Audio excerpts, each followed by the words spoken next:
ಮಂತ್ರಾಲಯ ಪ್ರಭುಗಳ ದಿವ್ಯವಾದಂತಹ ಚರಿತ್ರೆಯನ್ನು ಶ್ರವಣ ಮಾಡ್ತಾ ಇದ್ದೇವೆ. ಶ್ರೀಮದಾಚಾರ್ಯರ ಈ ಸತ್ಸಿದ್ಧಾಂತದಲ್ಲಿ ಅನೇಕ ಜ್ಞಾನಿಗಳು ಆಗಿ ಹೋಗಿದ್ದಾರೆ. ಆದರೆ ಚಿರಕಾಲ ಕೆಲವೇ ಜ್ಞಾನಿಗಳ ಹೆಸರು ಮಾತ್ರ ಅದು ರೂಢಿಯಲ್ಲಿದೆ. ಹೀಗೆ ರಾಯರ ಆ ಮಹಿಮೆ ಅನ್ನುವಂಥದ್ದು ಕೇವಲ ಹಿಂದೆಂದಿಗೂ ಇರುವಂಥದ್ದಲ್ಲ, ಅದು ಸೂರ್ಯಚಂದ್ರ ಇರುವವರೆಗೂ ಕೂಡ ಶಾಶ್ವತವಾಗಿ ಇರುವಂತೆ ಯಾಕೆ ಸಾಧ್ಯವಾಗಿದೆ ಅಂತಂದರೆ ಹರಿಪಾದ ಕಂಜ ನಿಷೇವಣಾಲಬ್ಧ ಸಮಸ್ತ ಸಂಪತ್ತು. ಶ್ರೀಮದಾಚಾರ್ಯರ ವೇದವ್ಯಾಸ ದೇವರ ಟೀಕಾಕೃತ್ಪಾದರ ಸೇವೆಯನ್ನು ಅಷ್ಟು ವಿಶಿಷ್ಟ ರೀತಿಯಲ್ಲಿ ಮಂತ್ರಾಲಯ ಪ್ರಭುಗಳು ಮಾಡಿದ್ದಾರೆ. ಆದ ಕಾರಣದಿಂದ ಅವರಿಗೆ ಇಷ್ಟೆಲ್ಲ ಪ್ರಾಪ್ತಿಯಾಗಿದೆ ಅಂಥೇಳಿ ಅಪ್ಪಣ್ಣಾಚಾರ್ಯರು ತಿಳಿಸ್ತಾ ಇದ್ದಾರೆ. ನಾವು ವೇದವ್ಯಾಸ ದೇವರ ಶ್ರೀಮದಾಚಾರ್ಯರ ಟೀಕಾಕೃತ್ಪಾದರ ಎಲ್ಲ ಜ್ಞಾನಿಗಳ ಸೇವೆಯನ್ನು ಮಾಡಿದಾಗ ನಮಗೂ ಭಗವಂತ ಈ ರೀತಿಯಾದಂತಹ ಸುಮಂಗಳವನ್ನು ಉಂಟು ಮಾಡ್ತಾನೆ, ಸರ್ವ ಸಂಪತ್ತನ್ನು ಕೂಡ ಭಗವಂತ ದಯಪಾಲಿಸ್ತಾನೆ ಅಂಥೇಳಿ ರಾಯರು ತಿಳಿಸಿಕೊಡ್ತಾ ಇದ್ದಾರೆ. ರಾಯರಿಗೆ ಇಷ್ಟೆಲ್ಲ ಯಾಕೆ ವೈಭವ, ಇಷ್ಟೆಲ್ಲ ಯಾಕೆ ಭಗವಂತ ಅನುಗ್ರಹ ಮಾಡಿದ್ದಾನೆ ಅಂತಂದರೆ ಅವರ ಉಪಾಸನಾ ಕ್ರಮವೇ ಆಗಿದೆ ಅಂತ ಹೇಳ್ತಾ ಇದ್ದಾರೆ. ವೇದದಲ್ಲಿ ಒಂದು ಮಾತಿದೆ, ಯಥಾಭಾವಂ ತಥೈವ ಭವತಿ ಅಂಥೇಳಿ. ಸಾಮಾನ್ಯ ಸಂಸ್ಕೃತದ ನಿಯಮ ಏನು ಅಂತಂದರೆ ಯಥಾ ತಥಾ, ಯತ್ ತತ್, ಯದಿ ತರ್ಹಿ ಅಂತ ಹೀಗೆ ಪ್ರಯೋಗ ಮಾಡಬೇಕು. ಹಾಗೆ ಇಲ್ಲೂ ಕೂಡ ವೇದ ಏನಂತ ಪ್ರಯೋಗ ಮಾಡಬೇಕಾಗಿತ್ತು ಅಂದರೆ ಯಥಾ ಅಂತ ಇರೋದರಿಂದ ತಥಾ ಅಂತ ಪ್ರಯೋಗ ಮಾಡಬೇಕಾಗಿತ್ತು. ಯಥಾ ಭಾವಂ ತಥಾ ಭವತಿ ಅಂತ ಹೇಳಬೇಕಾಗಿತ್ತು. ಆದರೆ ವೇದ ಈ ರೀತಿಯಾಗಿ ಹೇಳ್ತಾ ಇಲ್ಲ, ಯಥಾ ಭಾವಂ ತಥೈವ ಭವತಿ ಅಂತ ಏವಕಾರವನ್ನು ಹೇಳ್ತಾ ಇದೆ. ಹೇಳೋ ಔಚಿತ್ಯ ಏನು ಅಂತ ತಿಳಿಸ್ತಾ ಇದ್ದಾರೆ.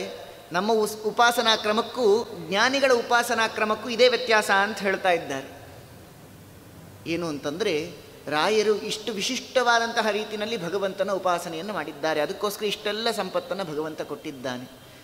ನಮಗೆಲ್ಲ ಭಗವಂತನೇ ಇದ್ದಾನೆ ಅನ್ನುವಂಥ ವಿಚಾರದಲ್ಲಿ ಬಹಳ ಸಂಶಯ, ಭಗವಂತ ಇಲ್ಲ ಅನ್ನುವಂಥ ವಿಚಾರದಲ್ಲಿ ಸಂಶಯವೇ ಇಲ್ಲ, ನಿಶ್ಚಯಾತ್ಮಕವಾದಂತಹ ಜ್ಞಾನ ಇದೆ. ಆದರೆ ಭಗವಂತ ಇದ್ದಾನ ಅಂತ ಪ್ರಶ್ನೆ ಯಾರಾದರೂ ಮಾಡಿದ್ರೆ ಸ್ವಲ್ಪ ಸಂದೇಹ ಪಡ್ತೇವೆ, ಇದ್ದಾನೋ ಇಲ್ವೋ, ಆಮೇಲೆ ಇದ್ದಾನೆ ಅಂಥೇಳಿ ಬರದೇ ಇದ್ರೆ ಏನು ಅಂತ ಹೀಗೆಲ್ಲ ಸಂಶಯ ಮಾಡ್ತೀವಿ ನಾವು. ಅದಕ್ಕೋಸ್ಕರವಾಗಿ ಹಿರಣ್ಯಕಶಿಪು ಕೂಡ ಇದೇ ಪ್ರಹ್ಲಾದರಾಜರನ್ನು ಹಿಂದೆ ಪ್ರಶ್ನೆ ಮಾಡಿದ್ದ.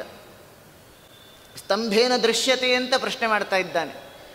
ನಿಮ್ಮ ದೇವರು ಎಲ್ಲ ಕಡೆ ಇದ್ದಾನೆ ಅಂತ ಹೇಳ್ತಾ ಇದ್ದೀಯಲ್ಲ, ಸ್ತಂಭೇನ ದೃಶ್ಯತೆ, ಈ ಸ್ತಂಭದಿಂದ ಭಗವಂತ ದೃಶ್ಯನಾಗ್ತಾನ, ಹರಿ ದೃಶ್ಯನಾಗ್ತಾನ ಅಂತ ಪ್ರಶ್ನೆ ಮಾಡಿದ್ರೆ ರಾಯರು ಏನೇ ಭಗವಂತನ ವಿಚಾರದಲ್ಲಿ ಎಂದಿಗೂ ಕೂಡ ಸಂಶಯವನ್ನು ಪಟ್ಟಿಯೇ ಇಲ್ಲ. ಅವ್ರು ಹೇಳ್ತಾರೆ ಸ್ತಂಭೇನೈವ ದೃಶ್ಯತೆ ಅಂತ ಹೇಳಿ, ಸ್ತಂಭೇನ ದೃಶ್ಯತೆ, ಭಗವಂತ ಖಂಡಿತವಾಗಿ ದೃಶ್ಯನಾಗ್ತಾನೆ ಅಂತ ಹೇಳ್ತಾರೆ. ಅಷ್ಟು ನಿಶ್ಚಯಾತ್ಮಕವಾದಂತಹ ಜ್ಞಾನ ಅವರಿಗೆ ಭಗವಂತನಲ್ಲಿ ಅಂತ ಹೇಳ್ತಾರೆ. ನಮಗೆ ಯಾರಿಗಾದರೂ ಪ್ರಶ್ನೆ ಮಾಡಿದ್ದಿದ್ರೆ ಭಗವಂತ ಈ ಕಂಬದಿಂದ ಒದೆದು ಬರ್ತಾನ ಅಂತ ಪ್ರಶ್ನೆ ಮಾಡಿದರೆ ಸ್ವಲ್ಪ ಸಂದೇಹ ಮಾಡ್ತಾ ಇದ್ದು. ನಾವೆಲ್ಲ ಯಾವ ರೀತಿಯಾಗಿ ವಿಚಾರ ಮಾಡ್ತೇವೆ ಅಂದರೆ ರಾಯರ ಹಾಗೆ ವಿಚಾರ ಮಾಡೋದಿಲ್ಲ ನಾವು, ನಮ್ಮ ವಿಚಾರಧಾರೆಯೇ ಬೇರೆ, ಬಹಳ ಸಂಶಯ ನಮಗೆ. ಹಿರಣ್ಯಕಶಿಪು ಪ್ರಶ್ನೆ ಮಾಡ್ದ, ನಾವು ಪ್ರಹ್ಲಾದರಾಜರ ಸ್ಥಾನದಲ್ಲಿದ್ದರೆ ನಮ್ಮ ಉತ್ತರ ಹೇಗಿರ್ತಿತ್ತು ಅಂತಂದರೆ, ನೋಡಪ್ಪ ನೀನು ಕೂಡ ಪುರುಸೊತ್ತು ತಿಂದಿದೀಯ, ನಾನೂ ಪುರುಸೊತ್ತು ತಿಂದಿದ್ದೀನಿ, ಒಂದು ಕೆಲಸ ಮಾಡಿ ಜೋರ ಕಂಬಕ್ಕೆ ಒದಿ, ಬಂದರೆ ನನ್ನ ಅದೃಷ್ಟ, ಬರಲಿಲ್ಲ ಅಂದರೆ ನಿಂದುರಾದೃಷ್ಟ ಅಂತ ಹೀಗೆ ಹೇಳ್ತಾ ಇದ್ವಿ. ಯಾಕೆಂದರೆ ದೇವರಿದ್ದಾನೆ ಅಂತ ವಿಚಾರದಲ್ಲಿ ಬಹಳ ಸಂದೇಹ ನಮಗೆ, ನಿಶ್ಚಯಾತ್ಮಕವಾದಂತಹ ಜ್ಞಾನವೇ ಇಲ್ಲ. ಅದಕ್ಕೋಸ್ಕರ ಯಥಾಭಾವಂ ತಥಾಭವತಿ ಅಂತ ಅನುಸಂಧಾನ ಮಾಡ್ಕೊಳ್ತೇವೆ ನಾವು. ಅದಕ್ಕೋಸ್ಕರ ದೇವರು ಅಷ್ಟೇ ನಿನ್ನ ಭಾವದಂತೆ ನಿನ್ನ ಭಕುತಿಯಂತೆ ನನ್ನ ಅನುಗ್ರಹ ಅಂತ ಹೇಳ್ತಾನೆ ಭಗವಂತ. ಆದರೆ ರಾಯರಿಗೆ ಯಾಕೆ ಪೂರ್ಣ ಅನುಗ್ರಹವನ್ನು ಮಾಡ್ತಾ ಇದ್ದಾನೆ ಅಂದರೆ ಯಥಾಭಾವಂ ತಥೈವ ಭವತಿ ಅಂತ ಅನುಸಂಧಾನ ಮಾಡ್ತಾ ಇದ್ದಾರೆ ರಾಯರು. ಅದಕ್ಕೋಸ್ಕರ ಪೂರ್ಣ ಅನುಗ್ರಹವನ್ನು ಭಗವಂತ ಮಾಡ್ತಾ ಇದ್ದಾನೆ ಅಂತ ತಿಳಿಸ್ತಾರೆ. ಎಂಥ ಸಂದರ್ಭದಲ್ಲೂ ಪ್ರಹ್ಲಾದರಾಜರಿಗೆ ಭಗವಂತನ ವಿಚಾರದಲ್ಲಿ ಸಂದೇಹ ಇಲ್ಲ. ದಾಸರಂತಾರೆ, ಎಲ್ಲಿ ನೋಡಲು ಹರಿ ಅಲ್ಲೇ ಕಾಣುವನೆಂದು ಕ್ಷುಲ್ಲಾ ಕಂಭವನೊದೆದು. ಭಗವಂತ ಎಲ್ಲಿದ್ದಾನೆ ಅಂತ ಪ್ರಶ್ನೆ ಮಾಡಿದರೆ ದಾಸರಾಯರು ಉತ್ತರ ಕೊಡ್ತಾರೆ, ಎಲ್ಲಿ ನೋಡಲು ಹರಿ ಅಲ್ಲೇ ಕಾಣುವನೆಂದು ಕ್ಷುಲ್ಲಾ ಕಂಭವನೊದೆದು. ನಿಲ್ಲದೆ ನರಹರಿ ಚಲ್ವಿಕೆ ತೋರಿದ, ನಿಲ್ಲದೆ ನರಹರಿ ಚಲ್ವಿಕೆ ತೋರಿದ, ಫುಲ್ಲಲೋಚನ ಶಿಶು ಪ್ರಹ್ಲಾದನಾಗಿ ಬಾರೋ, ಫುಲ್ಲಲೋಚನ ಶಿಶು ಪ್ರಹ್ಲಾದನಾಗಿ ಬಾರೋ ಕೋರಿ ಕರೆವೆ ಗುರು.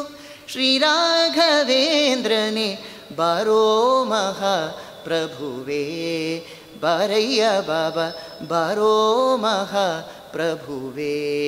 ಎಲ್ಲಿ ನೋಡಿದರಲ್ಲಿ ಹರಿ ಕಾಣುವನೆಂದು ಕ್ಷುಲ್ಲಕಂಭವನ್ನೋದಿದು. ಅದೇ ಮಾತನ್ನು ಕನ್ನಡೀಕರಿಸಿದ್ದಾರೆ ಮಹಾನುಭಾವರು ದಾಸರು. ಸ್ತಂಭೇನ ದೃಶ್ಯತೆ ಅಂತ ಪ್ರಶ್ನೆ ಮಾಡಿದ್ದನ್ನು ಎಲ್ಲ ಕಡೆ ಭಗವಂತ ಇದ್ದಾನೆ, ಎಲ್ಲಿ ರಂಗ ಇರುವನು ಎಂಬ ಸಂಶಯ ಬೇಡ, ಎಲ್ಲಿ ಭಕುತರು ಕರೆದರು ಅಲ್ಲಿಗೆ ಬಂದೊದಗುವನು ಅಂತ ದಾಸರಾಯರು ಹೇಳಿದ ಮಾತನ್ನೇ ಸ್ಪಷ್ಟೀಕರಣ ಕೊಡ್ತಾ ಇದ್ದಾರೆ. ಅದರಂತೆ ಯಥಾಭಾವಂ ತಥೈವ ಭವತಿ. ರಾಯರು ಕೂಡ ಎಂದಿಗೂ ಕೂಡ ಭಗವಂತನ ವಿಚಾರದಲ್ಲಿ ಸಂದೇಹ ಪಟ್ಟವರಲ್ಲ. ಅದಕ್ಕೋಸ್ಕರವಾಗಿ ಹರಿಪಾದ ಕಂಜ ನಿಷೇವಣ ಲಬ್ಧ ಸಮಸ್ತ ಸಂಪತ್ತು, ಅಷ್ಟು ಪೂರ್ಣವಾದಂತಹ ಅನುಗ್ರಹವನ್ನು ಭಗವಂತ ಮಾಡಿದ್ದಾನೆ ಅಂತ ಹೇಳಿ ತಿಳಿಸ್ತಾ ಇದ್ದಾರೆ. ನಮಗೆ ಗುರುಗಳ ವಿಚಾರದಲ್ಲಿ ಎಂದಿಗೂ ಸಂದೇಹ ಇರಬಾರದು. ಗುರುಗಳ ವಿಚಾರದಲ್ಲಿ ಸಂದೇಹ ಇದ್ದರೆ ಭಗವಂತನ ವಿಚಾರದಲ್ಲಿ ಸಂದೇಹ ಬರುತ್ತೆ ಅಂತ ಹೇಳ್ತಾರೆ. ಯಾಕೆ ಅಂದರೆ ಗುರುಗಳಲ್ಲೇ ವಿಶ್ವಾಸ ಇಡದೇ ಇದ್ದಾಗ ಅವರು ಮಾಡುವಂತಹ ಅನುಗ್ರಹ ನಮಗೆ ಪೂರ್ಣಾನುಗ್ರಹ ಅಂತ ಆಗೋದಿಲ್ಲ. ಆದ್ದರಿಂದ ಭಗವಂತನ ಅನುಗ್ರಹ ಆಗಬೇಕು ಅಂದರೆ ಗುರುಗಳಲ್ಲಿ ಪೂರ್ಣ ವಿಶ್ವಾಸವನ್ನು ಇಡಬೇಕು ಅಂತ ಹೇಳ್ತಾರೆ. ಎಂಥವರು ಗುರುಗಳು ಅಂತ ಹೇಳಿದಾಗ ಅದಕ್ಕೋಸ್ಕರ ಅವರೇ ಹೇಳ್ತಾರೆ ಪ್ರಾತಃ ಸಂಕಲ್ಪ ಗದ್ಯದಲ್ಲಿ, ಆಚಾರ್ಯರು ಎಂಥ ಗುರುಗಳು ಅಂಥೇಳಿ. ಸಂಸಿದ್ಧ ಸಪ್ತಕೋಟಿ ಮಹಾಮಂತ್ರಾಣ ಅಂಥೇಳಿ ಶ್ರೀಮದಾಚಾರ್ಯರು ಎಂಥ ಗುರುಗಳು, ಜಗತ್ತಿಗೆ ಗುರುಗಳು, ನಿಜವಾದ ಗುರುಗಳಂತ ಶ್ರೀಮದಾಚಾರ್ಯರು. ಯಾಕೆ? ಸಂಸಿದ್ಧ ಸಪ್ತಕೋಟಿ ಮಹಾಮಂತ್ರಾಣ, ಅಷ್ಟು ಕೋಟಿ ಮಂತ್ರ ಇದೆಯಾ ಅನ್ನೋದೇ ನಮಗೆ ಗೊತ್ತಿಲ್ಲ, ಪರಿಕಲ್ಪನೆಗೆ ಬರೋದಿಲ್ಲ. 7 ಕೋಟಿ ಮಹಾಮಂತ್ರಗಳು, ಮತ್ತು ಕೇವಲ ಮಂತ್ರಗಳಲ್ಲ. ಶ್ರೀಮದಾಚಾರ್ಯರು ತಂತ್ರಸಾರದಲ್ಲಿ 72 ಮಹಾಮಂತ್ರಗಳನ್ನು ನಿರೂಪಣೆ ಮಾಡಿದ್ದಾರೆ. ಅಷ್ಟನ್ನು ಸಿದ್ಧಿ ಮಾಡಿಕೊಂಡ್ರೆ ಸಾಕು, ಜನ್ಮ ಸಾರ್ಥಕ ಆಗತ್ತೆ. ಆದರೆ ಸ್ವತಃ ಶ್ರೀಮದಾಚಾರ್ಯರಿಗೆ ಅರ್ಥಾತ್ ವಾಯುದೇವರಿಗೆ 7 ಕೋಟಿ ಮಹಾಮಂತ್ರಗಳು ಸಂಸಿದ್ಧ, ಕೇವಲ ಸಿದ್ಧ ಅಲ್ಲ, ಸಿದ್ಧಿ ಮಾಡ್ಕೊಳ್ಳೋದೇ ಬಹಳ ಕಷ್ಟ ಜಗತ್ತಿನಲ್ಲಿ. ಆ ಮಹಾನುಭಾವರಿಗೆ ಸಮ್ಯಕ್ ಸಿದ್ಧ ಆಗಿದೆ, ಎಲ್ಲವೂ ಅಷ್ಟು ಪರಿಪಕ್ವವಾದಂತಹ ರೀತಿಯಲ್ಲಿ ಸಿದ್ಧ ಮಾಡಿಕೊಂಡಿದ್ದಾರೆ ವಾಯುದೇವರು. ಅಂಥವರು ನಮ್ಮ ಗುರುಗಳು ಅಂತ ಹೇಳ್ತಾರೆ. ನಮ್ಮ ಗುರುಗಳು ಅಂದರೆ ಹೇಗಿರಬೇಕು? ಸ್ವತಃ ಅವರಿಗೆ ಯಾವ ಸಂಶಯ ಇರಬಾರದು, ಮತ್ತೊಬ್ಬರ ಸಂಶಯವನ್ನು ಪರಿಹಾರ ಮಾಡಬೇಕು. ಎಷ್ಟೋ ಸಂದರ್ಭದಲ್ಲಿ ಗುರುಗಳಿಗೆ ಸಂಶಯ ಇರುತ್ತೆ. ಗುರುಗಳಿಗೆ ಸಂಶಯ ಇದ್ದಾಗ ಮತ್ತೊಬ್ಬರ ಸಂಶಯ ಹೇಗೆ ಪರಿಹಾರ ಮಾಡ್ತಾರೆ? ಅದಕ್ಕೆ ಹೇಳ್ತಾರೆ, ಪಾಪ ಯಾರೋ ಒಬ್ಬ ಏನು ಸಂಶಯ ಇದೆ, ಏನು ಪರಿಹಾರ ಆಗಬೇಕು, ಕಾಯಿಲೆ ಇದೆ ಅಂಥೇಳಿ ವೈದ್ಯರ ಹತ್ರ ಬರ್ತಾನೆ. ಆ ವೈದ್ಯರ ಹತ್ರ ಬಂದು ಹೇಳ್ತಾನೆ, ಸ್ವಾಮಿ ನನಗೆ ಏನು ನೋಡಿದ್ರು 2 ಕಾಣುತ್ತೆ, ನೀವು ಈಗ 2 ಕಾಣ್ತಾ ಇದ್ದೀರಿ, ಇಲ್ಲಿರೋ ಎಲ್ಲ ಪದಾರ್ಥಗಳು 2 ಕಾಣ್ತಾ ಇದೆ ನನಗೆ ಅಂತ ಅಂದ ಅವನು. ಅದಕ್ಕೋಸ್ಕರ ವೈದ್ಯರಂದರು, ಔಷಧಿ ಆಮೇಲೆ ಕೊಡ್ತೀನಿ, ಇಷ್ಟು ಜನ ಬಂದಿದ್ದೀರಲ್ಲ ಯಾರಿಗೆ ಔಷಧಿ ಕೊಡಬೇಕು ಅಂತ ಹೇಳಿ. ಆ ವೈದ್ಯರಿಗೆ ಅಷ್ಟು ದೋಷ, ಇವನಿಗೆ 2 ಕಾಣಿಸಿದ್ರೆ ಅವನಿಗೆ 4 ಕಾಣಿಸ್ತಾ ಇದೆ ವೈದ್ಯರಿಗೆ. ಹೀಗೆಲ್ಲ ಜಗತ್ತಲ್ಲಿ ಕಾಣ್ತೇವೆ ನಾವು. ಹೇಳುವ ತಾತ್ಪರ್ಯ, ಯಾರು ನಮ್ಮ ಸಂಶಯವನ್ನು ಪರಿಹಾರ ಮಾಡ್ತಾರಲ್ಲ ಅವರಿಗೆ ಸಂಶಯ ಇರಬಾರ್ದು. ಆದರೆ ವಾಯುದೇವರಿಗೆ, ಶ್ರೀಮದಾಚಾರ್ಯರಿಗೆ ಯಾವ ಸಂಶಯ ಇಲ್ಲ. ಪರಮಾತ್ಮನಲ್ಲಿ ಪರಿಪೂರ್ಣವಾದಂತಹ ಭಕ್ತಿ, ಮಾಹಾತ್ಮ್ಯ ಜ್ಞಾನಪೂರ್ವಸ್ತು ಸುದೃಢ ಸರ್ವತೋಧಿಕ ಸ್ನೇಹವು ಭಕ್ತಿರಿತಿ ಪ್ರೋಕ್ತ ತಯಾ ಮುಕ್ತಿ ನ ಚ ಅನ್ಯಥ. ಶ್ರೀಮದಾಚಾರ್ಯರ ಅಪ್ಪಣೆಯನ್ನು ಕೊಡಿಸ್ತಾ ಇದ್ದಾರೆ. ಆ ರೀತಿಯಾಗಿ ಭಕ್ತಿಯನ್ನು ನಾವು ಜ್ಞಾನಿಗಳಲ್ಲಿ ಮಾಡಬೇಕು, ದೇವರಲ್ಲಿ ಅದೇ ರೀತಿಯಾದಂತಹ ಭಕ್ತಿಯನ್ನು ಮಾಡಬೇಕು. ನಾವು ಎಷ್ಟೋ ಸಂದರ್ಭದಲ್ಲಿ ದೇವರಲ್ಲಿ ಭಕ್ತಿಯನ್ನು ಮಾಡಿಬಿಡ್ತೇವೆ, ಆದರೆ ಉಳಿದಂತಹ ಭಗವಂತನ ಪರಿವಾರ ದೇವತೆಗಳಲ್ಲಿ ಭಕ್ತಿಯನ್ನು ಮಾಡೋದಿಲ್ಲ, ಉಪೇಕ್ಷೆಯನ್ನು ಮಾಡಿಬಿಡ್ತೇವೆ. ಅದಕ್ಕೋಸ್ಕರ ಹೇಳ್ತಾರೆ, ಕೇವಲ ಭಕ್ತಿ ಭಗವಂತನಲ್ಲಿ ಮಾಡೋದಲ್ಲ, ಎಲ್ಲ ಅವನ ಪರಿವಾರ ದೇವತೆಗಳೇನಿದ್ದಾರೆ ಪರಿವಾರಾತ್ಮನ ಸೇವಕೇಶು. ಪಂಡಿತಾಚಾರ್ಯರು ಹೇಳ್ತಾರೆ, ಭಗವಂತನ ಪರಿವಾರ ಅಂಥೇಳಿ ನಾವು ಆ ಎಲ್ಲ ದೇವತೆಗಳನ್ನು ಚಿಂತನೆ ಮಾಡಬೇಕಂತ. ಒಂದು ವೇಳೆ ಈ ಪರಿವಾರ ದೇವತೆಗಳನ್ನು ನಾವು ಚಿಂತನೆ ಮಾಡದೇ ಇದ್ದಾಗ ಭಗವಂತನ ಅನುಗ್ರಹ ಆಗೋದಿಲ್ಲ ಅಂತ ಹೇಳ್ತಾರೆ.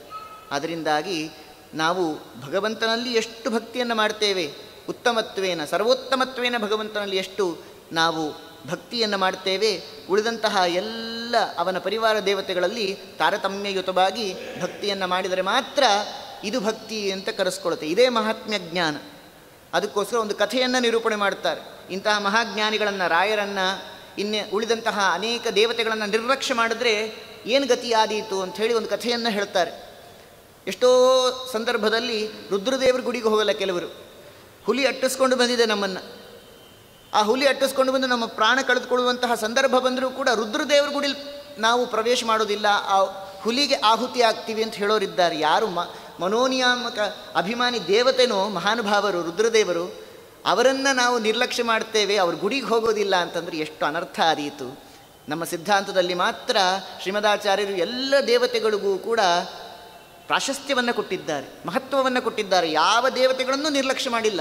ಏಕೈಕ ಸಿದ್ಧಾಂತ ಅಂತಂದರೆ ಅದು ಕೇವಲ ಮಧ್ವ ಸಿದ್ಧಾಂತ. ಮಧ್ವ ಸಿದ್ಧಾಂತದಲ್ಲಿ ಮಾತ್ರ ಎಲ್ಲ ದೇವತೆಗಳನ್ನು ಕೂಡ ಮಹತ್ವಯುತವಾಗಿ ಪರಿಗಣನೆ ಮಾಡಿದ್ದಾರೆ. ಯಾವ ದೇವತೆಗಳನ್ನು ಕೂಡ ನಿರ್ಲಕ್ಷ್ಯ ಮಾಡಿಲ್ಲ. ಯಾಕೆ ಅಂತಂದರೆ ಆ ಮನೋಭಿಮಾನಿ ದೇವತೆಗಳು ರುದ್ರದೇವರು, ಅವರನ್ನು ನಾವು ಪರಿಗಣನೆಯೇ ಮಾಡಲಿಲ್ಲ ಅಂತಾದಾಗ ಭಗವಂತನ ತತ್ವಜ್ಞಾನ ಬರಲಿಕ್ಕೆ ಹೇಗೆ ಸಾಧ್ಯ? ತೈಲಧಾರಿಯಂತೆ ಮನಸ್ಸು ಕೊಡು ಹರಿಯಲ್ಲಿ ಶಂಭೋ ಅಂತ ಪ್ರಾರ್ಥನೆ ಮಾಡ್ತಾರೆ. ಭಗವಂತನಲ್ಲಿ ನಮಗೆ ತತ್ವಜ್ಞಾನ ಬರಬೇಕು ಅಂದರೆ ಮನಸ್ಸಿನಲ್ಲಿ ನಿಂತು ಉಪದೇಶವನ್ನು ಮಾಡೋದು, ಅನುಸಂಧಾನವನ್ನು ತುಂಬುವಂತಹವರೇ ಆ ಮಹಾಜ್ಞಾನಿಗಳು. ಆದ್ದರಿಂದ ಯಾರನ್ನೂ ಕೂಡ ನಿರ್ಲಕ್ಷ್ಯ ಮಾಡಬಾರ್ದು ಅನ್ನುವಂತಹ ವಿಚಾರವನ್ನು ತಿಳಿಸ್ತಾ ಇದ್ದಾರೆ. ಒಂದು ಕಥೆಯನ್ನೇ ನಿರೂಪಣೆ ಮಾಡ್ತಾರೆ. ಒಬ್ಬ ಇದ್ದ, ಆ ವ್ಯಕ್ತಿ ತಾನು ರಾಜನಿಗೆ ಪರಮ ಆಪ್ತ ಆಗಬೇಕು ಅನ್ನುವಂತಹ ದೃಷ್ಟಿಯಿಂದ ಅವನು ಹೇಗೋ ರಾಜನ ಒಂದು ಸಂಪರ್ಕವನ್ನು ಗಳಿಸಿಕೊಳ್ತಾನೆ. ಗಳಿಸಿಕೊಂಡು ರಾಜನಿಗೆ ಪರಮ ವಿಶ್ವಾಸಕ್ಕೆ ಪಾತ್ರನಾಗ್ತಾನೆ. ಪ್ರತಿನಿತ್ಯ ಎಲ್ಲೇ ಸಭೆ ಸಮಾರಂಭ ಇದ್ದರೂ ಕೂಡ ರಾಜನ ಜೊತೆಗೆ ಹೋಗ್ತಾ ಇರ್ತಾನೆ. ಹೋಗಿ ಆ ಸಭೆ ಮಧ್ಯದಲ್ಲಿ ರಾಜನಿಗೇನೋ ಗುಟ್ಟು ಹೇಳೋದು ಅಥವಾ ಅವನಿಗೇನೋ ಚೀಟಿ ಬರ್ಕೊಡೋದು, ಹೀಗೆಲ್ಲ ಮಾಡ್ತಿರ್ತಾನೆ. ತಾನು ರಾಜನಿಗೆ ಪರಮ ಆಪ್ತ ಅಂತ ಜಗತ್ತಿಗೆ ತೋರಿಸಬೇಕಾಗಿದೆ ಅವನಿಗೆ. ಆದ್ದರಿಂದ ಹೀಗೆಲ್ಲ ಮಾಡ್ತಿರ್ತಾನೆ. ನಾವು ಅಷ್ಟೇ, ಏನಾದ್ರು ಸ್ವಾಮಿಗಳು ದೊಡ್ಡವರು ಯಾರಾದರೂ ಬಂದರೆ ಏನು ಕೆಲಸ ಇರಲಿ ಇಲ್ಲದೆ ಹೋಗಲಿ ಮಧ್ಯದಲ್ಲಿ ಸ್ವಾಮಿಗಳ ಹತ್ರ ಹೋಗಿ ಏನೋ ಮಾತಾಡೋದು ಅಥವಾ ಏನೋ ಚೀಟಿ ಕೊಡೋದು, ಹೀಗೆಲ್ಲ ಮಾಡ್ತಿರ್ತಾರೆ ಜಗತ್ತಲ್ಲಿ. ನಾವು ಸ್ವಾಮಿಗಳಿಗೆ ಬಹಳ ಆಪ್ತರು ಅಂತ ತೋರಿಸ್ಕೊಳ್ಬೇಕು ಆದ ಕಾರಣ. ಹಾಗೆ ಆ ವ್ಯಕ್ತಿಯು ಕೂಡ ಇದ್ದ. ಆದರೆ ಅವನು ಏನು ಮಾಡ್ತಿದ್ದ ಅಂದರೆ ಕೇವಲ ರಾಜನಿಗೆ ಮಾತ್ರ ಆಪ್ತನಾಗಿದ್ದ. ಇನ್ನುಳಿದಂತಹ ಎಲ್ಲ ಅವನ ಮಂತ್ರಿ ಮಂಡಲದವರು ಯಾರಿದ್ದಾರೆ ಅವ್ರನ್ನ ಯಾರನ್ನೂ ಕೂಡ ಇವನು ಲಕ್ಷ್ಯನೇ ಮಾಡ್ತಿರ್ಲಿಲ್ಲ, ನಿರ್ಲಕ್ಷ್ಯ ಮಾಡ್ತಿದ್ದ. ಆ ಮಂತ್ರಿಮಂಡಲದವರೆಲ್ಲ ಒಂದು ದಿವಸ ಮೀಟಿಂಗ್ ಮಾಡಿದ್ರು. ಒಂದು ಬೆಟಾಲಿಯನ್ ಎಲ್ಲ ಸೇರಿಕೊಂಡ್ರು. ಇವನಿಗೆ ತಕ್ಕ ಶಾಸ್ತಿ ಮಾಡಬೇಕು. ಯಾಕೆ ಅಂತ ಹೇಳಿದ್ರೆ ಇವನು ನಮ್ಮೆಲ್ಲರನ್ನೂ ಕೂಡ ನಿರ್ಲಕ್ಷ್ಯ ಮಾಡ್ತಾ ಇದ್ದಾನೆ, ಕೇವಲ ರಾಜನಿಗೆ ಮಾತ್ರ ಪರಮಾಪ್ತನಾಗಿದ್ದಾನೆ. ಆದ್ದರಿಂದ ಇವನಿಗೆ ಬುದ್ಧಿ ಕಲಿಸಬೇಕು ಅಂತ ವಿಚಾರ ಮಾಡಿ ನಾಳೆ ದಿವಸ ಇವನೇನು ಅರಮನೆಗೆ ಪ್ರವೇಶ ಮಾಡ್ತಾನೆ, ಅರಮನೆಗೆ ಪ್ರವೇಶ ಮಾಡದಿರೋ ಹಾಗೆ ನಾವು ತಡಿಬೇಕು, ರಾಜನ್ನ ಇವನು ಭೇಟಿನೇ ಮಾಡಲಿಕ್ಕಾಗಬಾರ್ದು, ಆ ರೀತಿಯಾಗಿ ತಡಿಬೇಕು ಅಂಥೇಳಿ ತಾವೆಲ್ಲ ತೀರ್ಮಾನ ಮಾಡಿದ್ದಾರೆ. ಈ ವ್ಯಕ್ತಿ ಬಂದ ಮಾನ್ಯ ದಿವಸ ಒಳ್ಳೆ ಟಿವಿಯಿಂದ ಬರ್ತಾ ಇದ್ದಾನೆ. ತಾನು ರಾಜನಿಗೆ ಬಹಳ ಆಪ್ತ ಅಲ್ಲವ, ಆ ಟಿವಿ ಇಟ್ಕೊಂಡು ಬರ್ತಾ ಇದ್ದಾನೆ. ಬಂದ ಆ ಮಂತ್ರಿ ಎಲ್ಲರೂ ಕೂಡ ಆದೇಶ ಮಾಡಿದ್ದಾರೆ ದ್ವಾರಪಾಲಕರಿಗೆ, ಆ ವ್ಯಕ್ತಿ ಬರ್ತಾನೆ, ಅವನು ಒಳಗಡೆ ಪ್ರವೇಶ ಮಾಡದೇ ಇರೋ ಹಾಗೆ ತಡೆ ಹಿಡೀರಿ ಅಂಥೇಳಿ. ಈಟಿಯನ್ನು ಅಡ್ಡ ಹಿಡಿದಿದ್ದಾರೆ ಇಬ್ಬರು ದ್ವಾರಪಾಲಕರು.